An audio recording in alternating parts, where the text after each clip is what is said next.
바울 사도도 경고했습니다. 내가 너희에게 전한 복음 외에 다른 복음을 전하면 하늘에서 온 천사들일지라도 저주를 받을지어다.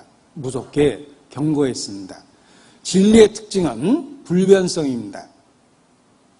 평범한 갈릴리 호수의 어부를 변화시켰던 그 진리를 우리는 동일하게 이 시대에 믿고 있습니다. 바울이 다메섹 도상에서 회심하고 목숨을 버리기까지 희생하며 전했던 그 동일한 복음을 우리가 믿고 있습니다. 그래서 같은 진리를 따르고 있다라고 마음의 담대함을 가질 수 있는 것입니다. 이런 담대함은 그저 저절로 생기는 것이 아닙니다. 성경을 통해서 확인하고 확증하면서 생기는 것이다 라고 말할 수 있습니다. 불행하게도 많은 사람들이 사도들이 전한 그 복음과 다른 내용을 전하면서 자신들이 사도들과 같은 대열에 있는 것처럼 주장하는 경우도 있기 때문에 그렇습니다. 그래서 우리의 믿음의 내용을 항상 사도들이 전했던 그 진리와 동일한지 확인하고 확증하는 것이 필요하다. 이렇게 강조해 볼 수 있습니다. 사도들이 전했던 복음은 예수 그리스도께서 공생에 전했던 메시지의 핵심에 잘 표현되어 있습니다. 때가 찼고 하나님 나라가 가까웠으니 회개하고 복음을 믿으라. 이것이 예수 그리스도의 복음이며 또한 사도들이 전했던 복음입니다. 하나님에 대한 회개와 우리 주 예수 그리스도에 대한 믿음, 이것이 베드로 사도가 말하고 있는 동일한 보배로운 믿음의 내용입니다. 우리도 성경을 통해서 변하지 않는 그 진리를 붙잡고 의지하고 있기 때문에 우리도 동일한 그 보배로운 믿음을 받은 자라고 확신을 합니다. 그래서 베드로후서 1장 1절에 이 수신자들을 표현한 말씀을 보고 시대를 넘어 우리에게 직접 주신 말씀과 같은 그런 감격을 가지며 읽을 수 있다라고 생각합니다. 베드로가 이 편지를 통해서 하고자 하는 말은 새로운 가르침이 아니었습니다. 3장 2절에 보면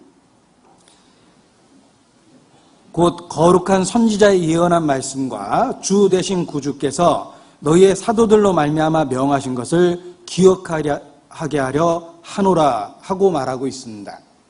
베드로는 새로운 가르침을 주기 위해서, 새로운 지식을 전하기 위해서 이 편지를 기록한 것이 아닙니다. 이미 그들이 듣고 굳게 서 있는 그 진리의 말씀을 확인하고 확증해주고 일깨우기 위해서 이 서신서를 기록하고 있다고 말합니다. 이미 주신 선지자의 말씀, 그리고 사도들을 통해 주신 그 말씀을 기억하게 하기 위해서 베드로후서를 기록한 것입니다. 우리에게는 새로운 지식이 필요한 것이 아닙니다. 이미 주어진 진리를 확인하고 확증하고 새롭게 인식하는 것이 필요합니다. 성경은 제일 마지막 부분에 계시가 완전하게 완성되었음을 선포하고 있습니다. 그래서 누구든지 더하거나 빼면 저주를 받을 것이라고 엄중한 경고로서 성경을 끝내고 있습니다. 우리 시대는 새로운 계시를 받는 시대가 아닙니다. 이미 주신 진리를 새롭게 인식하고 발견하는 시대라고 말할 수 있습니다.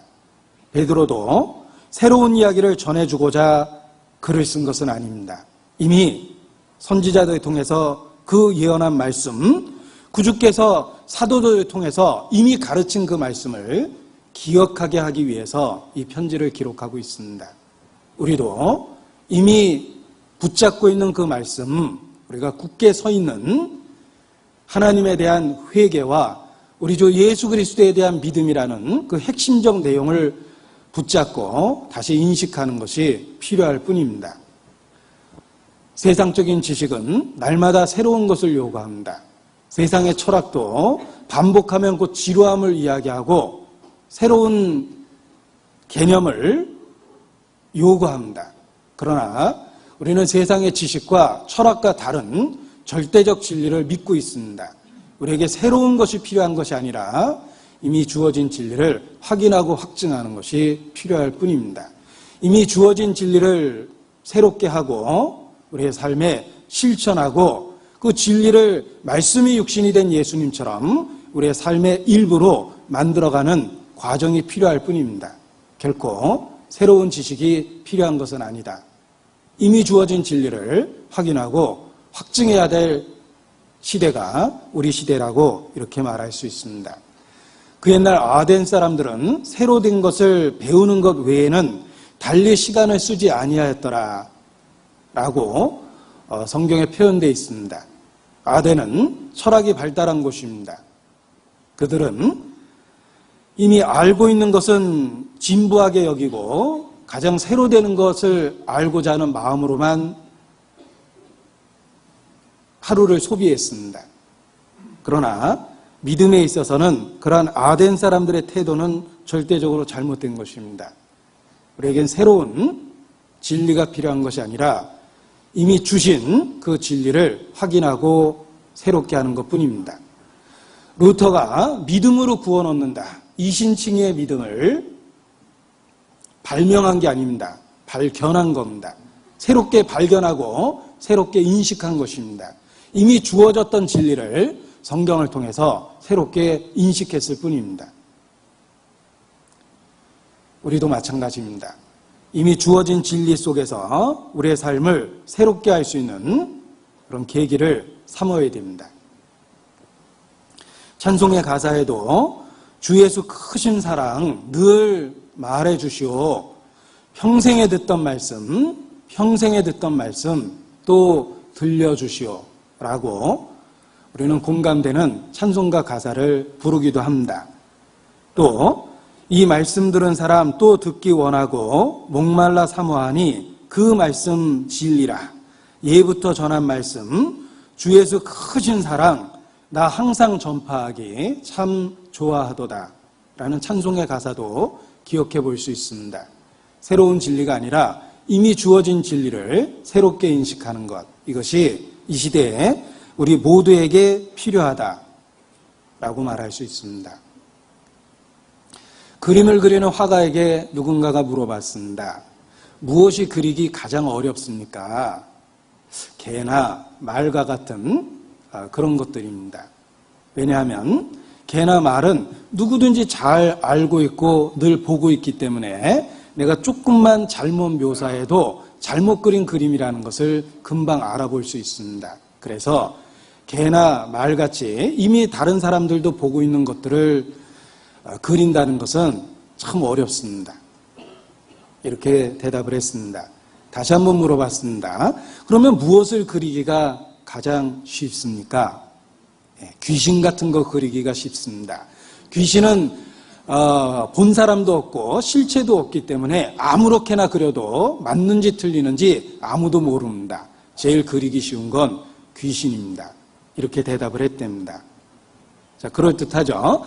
개나 돼지는 개나 말, 이런 짐승은 우리는 늘 보고 있기 때문에 누군가가 개를 그리고 말을 그렸다면 잘 그렸는지 잘못 그렸는지 확인해 볼 수 있습니다.